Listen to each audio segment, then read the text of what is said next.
Once upon a time, there were three friends. They met on the NYSC camp and became very close. There was Eniola. She was tall, fair, beautiful, and very loud. She came from a rich family. Her father was an army general. Eniola was the last and only daughter out of four children. Her father was very strict, but her mother pampered and spoiled her. She gave her everything she wanted and never stopped to correct her when she was wrong. Because of her father's job, her family moved around a lot. But after her father became general, they settled in the northern part of Nigeria. General Ayorinde was very strict with his children. He hardly allowed them interact with other children. They were not allowed to visit friends, and neither were friends allowed to visit them. They hardly went out except they were going to school. When Iniola entered the university, she became wild. It was as if she had been let out of a cage. She partied, she drank, she smoked, and would often travel out of school for fun. There was Obi. She was from a Christian home. In fact, her father was a pastor. Obi was tall, dark, slim, and beautiful. She was from a middle class family. Her parents were strict Christians and raised their children in the fear of God.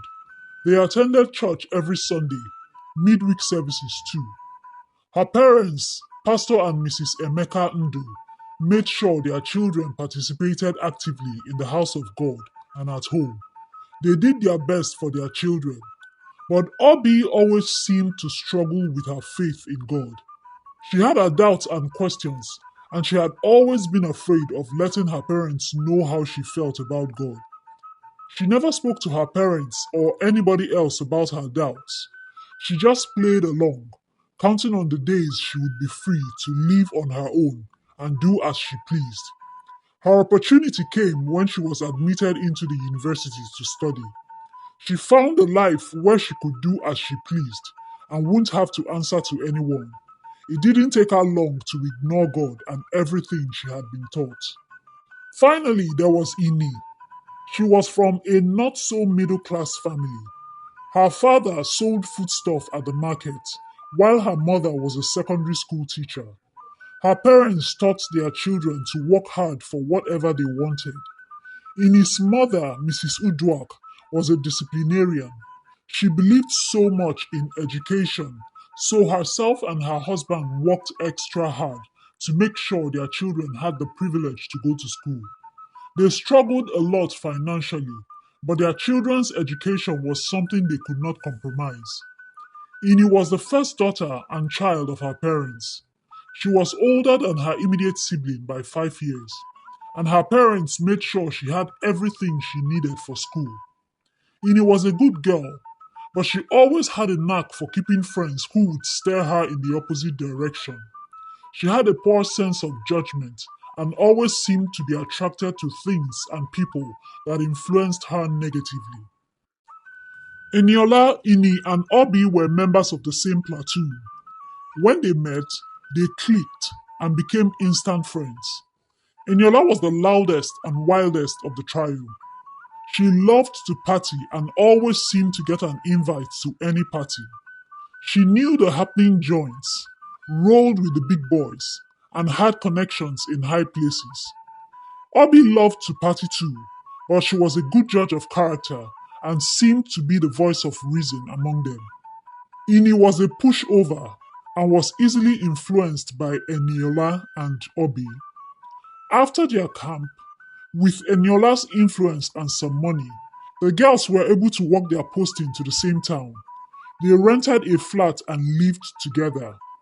Eniola and Obi got placement at the ministry, while Ini found placement in a small NGO. Eniola was a very materialistic girl.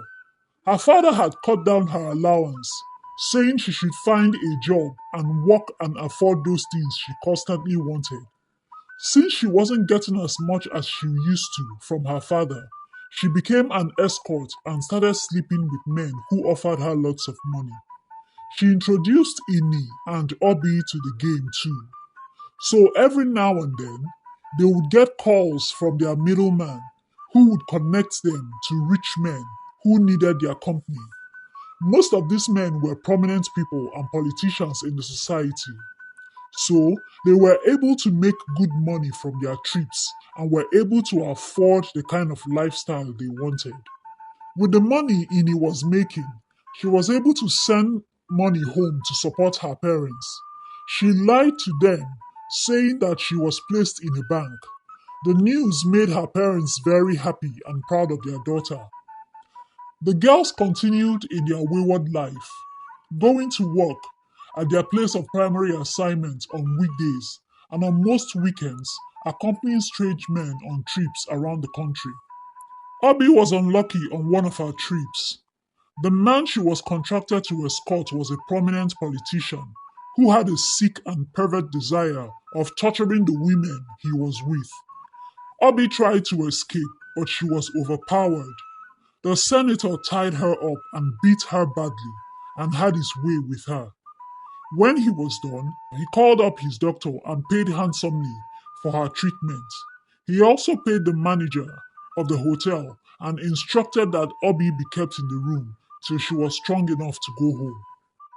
Back home, Eniola and Ini were worried. They all had trips that weekend, but usually they would return on Sunday so that they can report at their place of primary assignment. They had waited for Obi and she did not return. They had called her line severally, even called their middleman, but he had reassured them that she would return. Apparently, Timmy the middleman had an idea of what had happened to Obi. He was aware of the politician's sick behavior and was well paid. When Eniola and Ini returned from work on Wednesday, they met Obi at home. Her eyes were swollen and she had bruises all over her body. She told them all that happened. They contemplated on what to do, but they couldn't report to the police because it would escalate matters and get their parents and the NYSC involved. Besides, the senator had warned that if she dared to expose him, he would eliminate her entire family. So, the girls decided to nurse their pain and move on. But they confronted Timmy about it. But of course, Timmy denied, saying he had no knowledge the client was harmful. That was the last time Obi went on a trip as an escort. She tried to convince Eniola and Ini to stop, but Eniola was already waist deep in the game. She told Obi not to worry about her, said she could take care of herself. Besides, the money she was making on her trips was able to fund her lifestyle, and she did not see herself quitting until she made enough money to do something else. Ini, on the other hand, was afraid. She did not want to encounter the same fate as Obi, but she was already hooked. The money was good. Her family was depending on her. How was she supposed to tell her parents that she had lied about her placement at the bank, that she worked for an NGO which paid her less than 10,000 naira every month? So, Eniola and Ini continued to escort strange men on trips and made more money. Obi realized she had sinned against God and went back to him in prayers. She concentrated on her job at the ministry and gave her life to Christ. Every now and again, she would beg her friends to quit the lifestyle they were living. She would try to preach and invite them to church. And each time she tried, Eniola and Ini would pick a quarrel with her. They started to get irritated with her. Eniola, on one condition, went as far as asking her to find another accommodation if the way they lived disgusted her so much. And Obi did consider leaving, but a greater part of her wanted to stay behind, just in case they needed her. So the girls went on living together, tolerating each other. Obi stopped bothering them and just prayed for them instead. It was 2 months to their passing out from NYSC. Eniola and Ini had been contracted. They were both to escort some prominent politicians to Abuja. Unfortunately, the politician that requested for Ini called to cancel, making Eniola to travel alone. The next day, which was Saturday, Ini got another deal. She was to escort a rich businessman to Cotonou. Ini had never traveled outside of Nigeria before. She had a certain feeling about the trip and reluctantly spoke to Obi about it. Obi pleaded with her to cancel and decline the offer, but Ini was tempted by the amount of money she stood to lose. The businessman had made a mouth-watering offer, and Ini couldn't resist. She made up her mind to go and promised Obi that that would be her last trip. Obi insisted and pleaded with her to decline the offer, but she refused, saying she needed the money and that it would be her last time. Ini was to meet her client in Lagos. When she got to the address, she was surprised to see that there were four men instead of one. She became nervous and tried to find out which of the men she was supposed to be meeting. The men made jokes in an attempt to calm and make her relaxed. She insisted on knowing who she was supposed to meet, but the men offered her a drink instead and told her to relax, saying that she was to be with all four of them. Ini sat down, pretending to be at ease, but she was thinking of a way to cancel the trip and leave. She looked around the house. It was a bungalow. The house was built in a very quiet neighborhood. She thought of what to say in order to excuse herself and cancel the trip. She couldn't think of anything reasonable. So, she just told them that she wasn't interested in the trip anymore and that she wanted to leave. The men looked at each other for a minute and then accepted and asked her to go. She thanked them for understanding and turned to leave.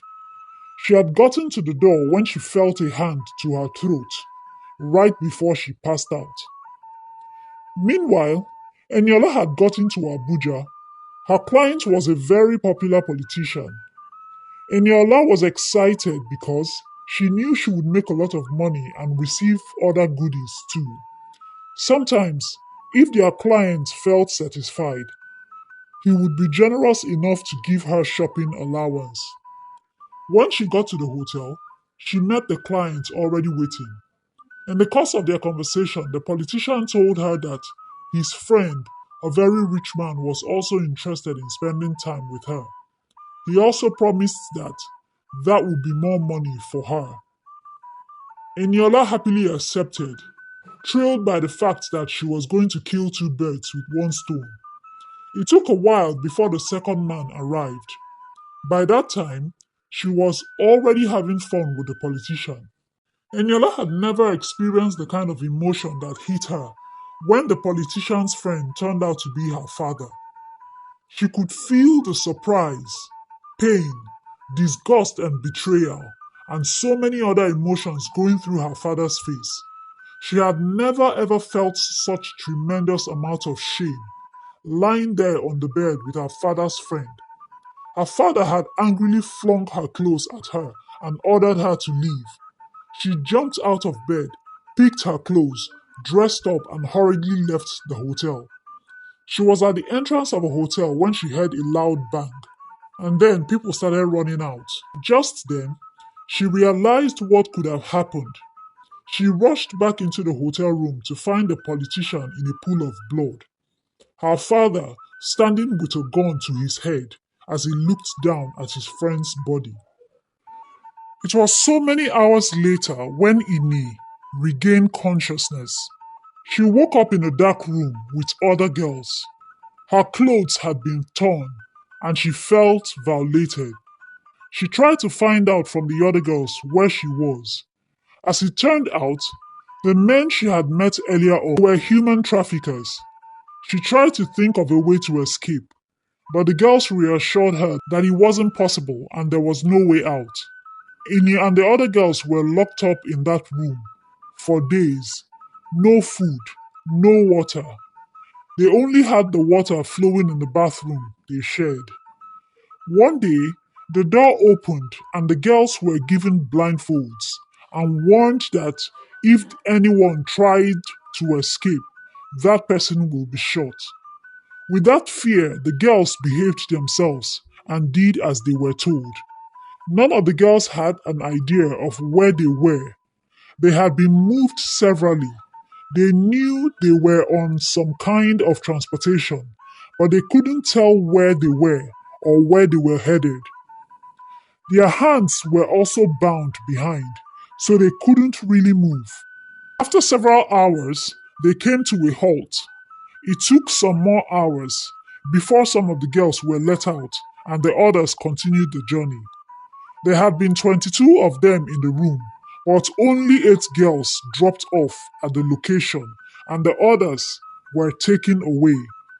When they got to the place, all 8 girls were kept together in a room. They were given some clean, new clothes, wigs, and makeup and told to tidy up. A few hours later, a lady came in to address them. By her looks and accent, she was clearly not Nigerian. She told the girls that they were in Niger. She briefed them on what was expected of them. They were to satisfy men who had paid heavily for their company. They were not to have conversations or relationships with clients. They were required to do whatever the client pleased and do it happily. The lady also warned that if any of them made a mistake of trying to escape, that person would be killed. The lady promised that if they behaved well, they would be taken care of. And so, it happened that every day, each of the girls would be escorted to male clients. Most of them were men who were advanced in age, and each man seemed to have his personal sick fantasies. Ini lived every day, not knowing what was in store for her, the next client, or what perverted desire she would have to satisfy. Some days were tougher than some. Sometimes she would cry and beg God for forgiveness. Her greed had gotten her into this mess. If only she had listened to Obi. She thought about her parents and siblings, the sacrifices they've had to make to send her to school. They would probably be looking for her and would have no clue as to what happened, except Obi gave them information. Eniola returned home, broken and devastated. Obi tried to console her. The hotel management had called in the police, and his father was taken into custody. The army will most likely take it up from there. Eniola's mother had called, demanding that she returned home, but she had been too ashamed to face her family. Her mother was so shattered. To think that her only daughter was not at her place of primary assignment, instead gallivanting with strange men all across Nigeria, and her husband, was still, that he would patronize and sleep with young girls old enough to be his daughter. The news has spread across the country and even across international borders.